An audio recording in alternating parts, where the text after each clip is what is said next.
Bismillahirrahmanirrahim. وَلْتَكُنْ مِنْكُمْ أُمَّةٌ يَدْعُونَ إِلَى الْخَيْرِ وَيَأْمُرُونَ بِالْمَعْرُوفِ وَيَنْهَوْنَ عَنِ الْمُنْكَرِ. Assalamualaikum warahmatullahi wabarakatuh. Alhamdulillah wassalatu wassalamu ala rasulillah mabad. Allah berfirman, wajahidu bi amwalikum wa anfusikum. Berjuanglah kalian, berjihadlah kalian melalui hartamu dan dirimu. Hampir semua ayat-ayat berjuangan dan pengorbanan itu dimulai dengan bi amwalikum, harta kalian, harta kalian. Saya mengajak secara praktis dan kami sudah buktikan. Rp1.000 itu bisa luar biasa, dahsyat. Bisa beli mobil, bisa buat kuburan, ya, bisa membangun masjid. Uang 1.000.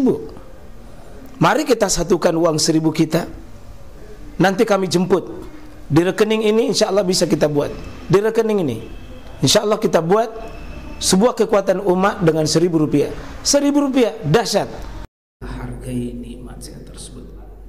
Yang kedua, nikmat faraq, nikmatul waqt, nikmatus sa'ah, nikmat waktu.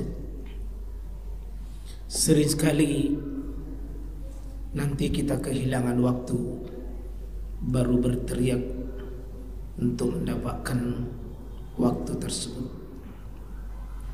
Karena itu jemaah sekalian, tidak heran jika dalam Al-Quran sering sekali Allah bersumpah dengan menggunakan alat-alat waktu. Karena waktu di dalam Islam bukan perkara kecil, tapi dia perkara besar, perkara yang sangat menentukan diri kita. Bahkan sebagian ulama mengatakan bahwa jauh lebih berbahaya tidak memahami, tidak menggunakan waktu daripada kematian. Kematian masih jauh lebih kecil urusannya dibanding dengan tidak menggunakan waktu dengan sebaik-baiknya. Apa alasannya ya ikhwah? Kehilangan waktu itu hakikatnya berpisah dengan Allah dan berpisah dengan surga. Orang yang berpisah dengan Allah, berpisah dengan surga, tidak ada lagi musibah di atasnya musibah. Sementara kematian cuma berpisah dengan dunia dan berpisah dengan hidupnya di dunia. Ketika kita mati, kita sudah berpisah dengan dunia. Itu tidak seberapa jika seorang hamba berpisah dengan akhiratnya. Penting saya ingatkan diri saya ini jemaah sekalian untuk memberikan kita penyemangat untuk kita bisa berada di akhir tahun 1446. Di pekan ini kita sudah berada di pekan terakhir di 1446 Hijriah. Kita akan berpisah dengan 12 bulan 360 hari yang berpisah, tetapi bukan berarti bahwa selesai urusannya. Karena la tazulu qadamal abdu yaumal qiyamah hatta yus'al anil arba'. Tidak akan bergeser kaki seorang hamba kecuali hamba itu akan ditanya nanti di hari kiamat. Satu di antara pertanyaan itu adalah latus alunna yaumaizin anin naim, yakni al-waktu. Anda akan ditanya tentang perkara nikmat, dan salah satu nikmat yang akan ditanyakan adalah di mana waktu yang akan kita pakai, di mana waktu yang kita manfaatkan. Mari kita bertekad, bersemangat, jangan sampai kita kehilangan waktu yang tidak ada nilainya di sisi Allah Subhanahu wa taala. Mari kita senantiasa penyemangat di surah Al-Hasyr di ayat 18 Allah Subhanahu wa taala ingatkan, auzubillahi minasyaitonirrajim, ya ayyuhalladzina amanu ittaqullaha wal tanzur nafsum ma qaddamat ligada wattaqullaha innallaha khabirum bima ta'malun. Wahai orang mengaku dirinya beriman pada Allah, bertakwalah kepada Allah Subhanahu wa taala dengan sungguh-sungguh bertakwa, dan hendaknya setiap diri mempersiapkan ma qaddamat ligad, apa yang diperbuat untuk hari esoknya. Wattaqullaha innallaha khabirum bima ta'malun. Ayat ini sekalian adalah ayat yang khususiyah. Tidak ada ayat yang begini dalam Al-Quran yang dua kali perintah tentang takwa di ayat yang sama. Ya ayyuhalladzina amanu taqullaha, perintah takwa pertama. Kemudian di potongan berikutnya tetap ayat sama, wattaqullaha. Kata para ulama, satu-satunya ayat yang perintah takwa itu diulangi dua kali. Takwa yang pertama diperintahkan adalah hendaknya kalian berhati-hati dengan waktu yang sudah lalu. Itu hendaknya Anda bertakwa dengan waktu yang Anda sudah habis. Jadi Bapak yang sudah 60, itu artinya sudah 60 Pak, kita sudah kehilangan waktu. Sudah 60 tahun kita akan dimintai pertanggungjawaban. Maka maaf jamaah sekalian, panjang umur kita, panjang juga pertanyaan kita. Panjang juga nanti hisabnya Pak tentang umur kita. Panjang umur adalah sebuah nikmat yang baik, sekaligus juga panjang pertanyaannya nanti di hadapan Allah. Diapakan waktu kita? Karena itu bersyukurlah jika orang yang diberi waktu, tapi kita kikir Pak, jangan sembarangan menggunakan waktu itu.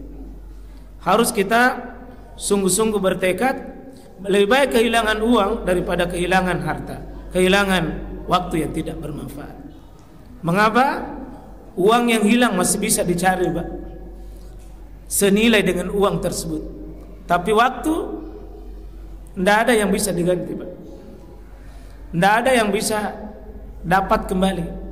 Jangankan 12 bulan, 1 tahun 360 hari yang lalu, jangankan 360 hari Pak, 1 menit yang lalu tidak akan pernah kita bisa dapat. Sementara hisabnya pasti Pak akan ditanya. Maka boleh kikir, lebih kikir dengan perkara waktu. Maksudnya kikir, jangan sembrono meletakkan waktu tak pada sesuatu yang tidak bermanfaat. Ya, karena itu kita harus punya Pak prioritas waktu digunakan, tapi tidak maksimal, tetap itu kemaksiatan. Apalagi kalau dibuang-buang Pak. Kita misalnya pengajian seperti ini, lalu ada yang sibuk baca Quran, hakikatnya itu juga telah menyia-nyiakan waktu, karena dia menggunakan waktunya bukan pada peruntukan yang paling terbaik. Likulli zaman amalun wa likulli amal zaman. Setiap waktu itu ada amalnya yang pas, dan setiap waktu ada amalnya, dan setiap amal ada waktunya yang bagus. Maka ulama mengajarkan kepada kita Pak, seandainya kita mengaji dan azan berkumandang, hentikan mengaji, karena yang punya waktu pada saat itu adalah azan. Karena waktunya mengaji masih bisa di luar azan. Sementara azan itu ringkas dan cepat. Kalau sebentar tak ada lagi bisa menjawab azan kalau sudah azannya selesai. Apalagi kalau sementara ceramah begini masih mengaji Pak. Ada kami perhatikan, orang naik di atas mimbar, orang mengaji di belakang. Mengaji itu mulia, amalan itu mulia, tapi mengaji pada saat ceramah itu bukan waktunya. Sama mau maaf sudah ceramah biasa, Kita sudah harusnya duduk berdoa atau salat sunnah. Ada yang datang bertanya, Ustaz, bagaimana begini? Syekh bin Bas pernah didatangi seperti itu Pak kasusnya.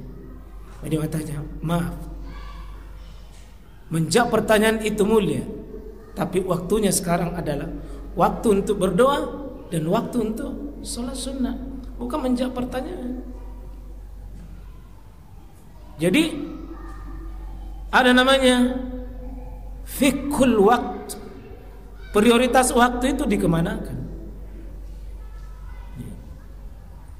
Sama jika kita datang di masjid, azan Jumat sudah berlanjut, maka waktunya adalah salat tahiyatul masjid, bukan mendengar azan. Karena menjawab azan itu sunnah, sementara mendengar khutbah itu wajib. Jika ketemu yang wajib dengan sunnah, kita ambil yang wajib. Maka orang yang datang di masjid terlambat pada hari Jumat bukan menjawab azan, meskipun aslinya menjawab azan. Begitu dalilnya yang sahih. Idza sami'tun nida faqulu mithla ma yaqulul muazzin. Apabila kalian mendengar azan, maka jawab sesuai dengan apa yang diucapkan oleh muazzin. Itu dalil umum. Jika dalil umum ketemu dengan dalil khusus, gugur dalil umum, kita jawab khatib, karena itu khutbah Jumat adalah wajib didengar, sementara menjawab azan itu hukumnya sunnah.